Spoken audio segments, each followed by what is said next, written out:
एक गोष्ट सांगणार आहे आणि ती तुम्ही ऐकणार आहे.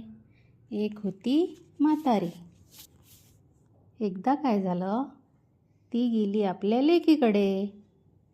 लेक राहायची दुसऱ्या गावात, आजी राहायची दुसऱ्या गावात. मग काय झालं, रस्त्यानं जाताना मध्येच एक मोठं जंगल होतं. म्हातारी काठी टेकत टेकत रस्त्याने निघाली. ती खूप घाबरली होती. वाटेत तिला भेटला कोल्हा. तो म्हणाला, ए म्हातारे, म्हातारे थांब, मी तुला खातो. पण म्हातारी हुशार होती.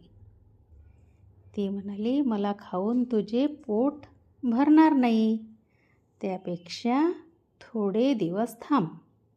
मी लेकीकडे जाते, तूप रोटी खाते, लठ्ठमुठ्ठ होते, मग मला खा. कोल्ह्याला म्हातारीचे म्हणणे पटले. म्हातारी पुढे निघाली. तिला भेटला रस्त्यात वाघ. तो म्हणाला, म्हातारे, म्हातारे, मी तुला खातो. त्याने डरकाळी फोडली. म्हातारी त्याला म्हणाली, मला खाऊन तुझे काही पोट भरणार नाही, त्यापेक्षा थोडे दिवस थांब. मी लेकीकडे जाते, तूप रोटी खाते, लठ्ठमुठ्ठ होते, मग मला खा. वाघाची अशी समजूत काढून म्हातारी पुढे निघाली, लेकीकडे गेली.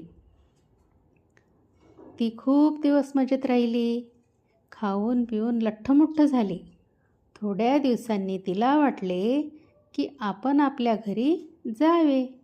तेव्हा तिला आठवले की कोल्हा आणि वाघ आपल्याला खाणार आहे. ती खूप घाबरलेली होती. तिने हे सर्व आपल्या लेकीला सांगितले. मग लेकीने तिला जादूचा भोपळा दिला.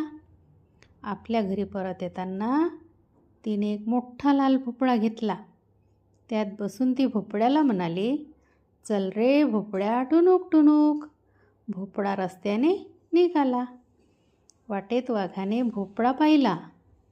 तो म्हणाला, म्हातारे, म्हातारे थांब.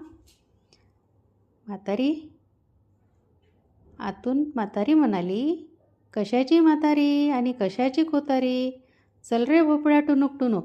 त्याबरोबर भोपळा जोरात जोरात पडू लागला. थोडं पुढे गेल्यावर वाटेत कोल्हा भेटला. तो म्हणाला, म्हातारे, म्हातारे थांब. आतून म्हातारी म्हणाली, कशाची म्हातारी आणि कशाची कोतारी. कोल्ह्याने भोपळ्याला थांबवण्याचा प्रयत्न केला, पण भोपळा काही थांबला नाही. पण म्हातारी आतून म्हणाली, चल रे भोपळ्या टुणूक टुणूक. पुन्हा भोपळा जोरात पडू लागला. अशी होती म्हातारी हुशार. कोल्हा आणि वाघाच्या तावडीत ती काही सापडली नाही.